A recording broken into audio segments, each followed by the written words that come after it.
Eh bien, les deux, mon capitaine. Non, c'est pourri. Je recommence. Culture Crush, Sarah, Head of Partnership chez Paper.Nest. Première, c'est parti.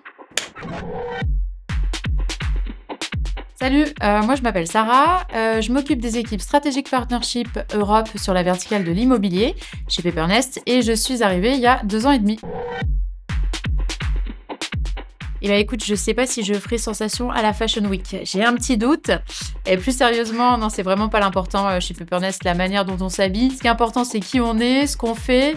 Et donc, on va venir chercher chez nos futurs recrues une qualité de réflexion, une rapidité d'exécution et plein d'autres hard et soft skills qui font qu'on atteint ensemble, en équipe, des objectifs très ambitieux.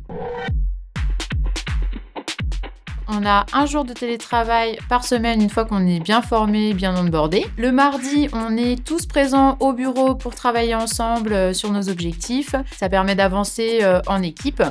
Et puis, ce qui est cool aussi, c'est qu'on vient d'avoir des nouveaux bureaux à Paris qui sont hyper sympas, donc ça donne aussi envie de venir. C'est plutôt un mythe. On n'est pas du tout sur un rythme de travail du style M&A où on va passer ses nuits au bureau. En revanche, chez Paper.Nest, ça bosse. Ça fait vraiment partie de notre culture. Et donc, pour permettre de se projeter peut-être sur une journée typique, on arrive entre 9h et 9h30 et on va repartir à partir de 18h30, 19h quand on a une charge de travail assez soutenue.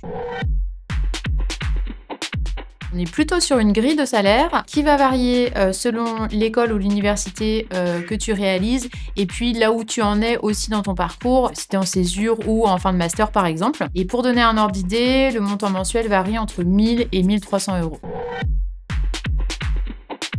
On peut avoir à la fois de la mobilité internationale, donc passer du bureau de Paris à celui de Barcelone ou inversement.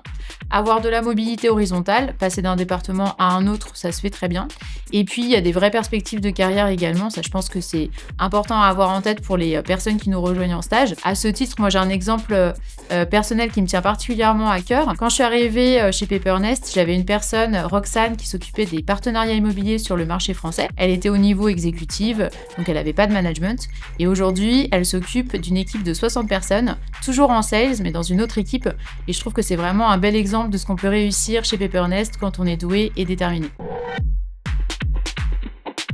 Je dirais que la philosophie, c'est que ça dépend du degré de maîtrise des tâches, tout simplement. C'est assez pragmatique. Quand la tâche est bien maîtrisée, il y a effectivement un bon degré d'autonomie. Quand on est en cours d'apprentissage sur d'autres tâches, là, il y a un peu plus d'encadrement. La chose importante à avoir en tête là-dessus, c'est qu'on a quand même de l'autonomie, et là, pour le coup, beaucoup, pour proposer de nouvelles idées. À la fois des nouvelles idées business ou des nouveaux process métiers. Ça, c'est super important chez Paper.Nest, d'être capable de proposer des idées, mener des tests, aller au bout de son test et voir si oui ou non ça fonctionne. Et on a déjà eu de très belles idées business qui ont été trouvées par des stagiaires.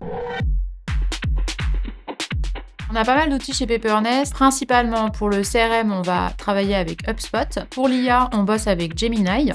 Et ensuite, pour les automatisations, on utilise Make. Et pour tout ce qui est dashboard, visualisation, on utilise Looker Studio.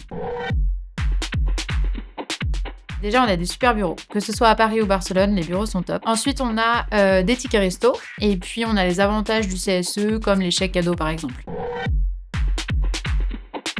Le gros point d'attention chez Paper.Nest, c'est l'empreinte carbone. On a une volonté forte de la réduire. Et donc, ça va passer par le fait de faire attention dans le quotidien, que ce soit dans le perso ou dans le pro. Et puis, ça passe aussi par le fait de la monitorer. On quantifie notre empreinte carbone tous les ans. Les résultats sont présentés à tous les employés chaque année. Et la bonne nouvelle, c'est qu'on vient d'avoir les résultats de l'année dernière et on a effectivement réussi à réduire cette empreinte carbone. Donc, on est content.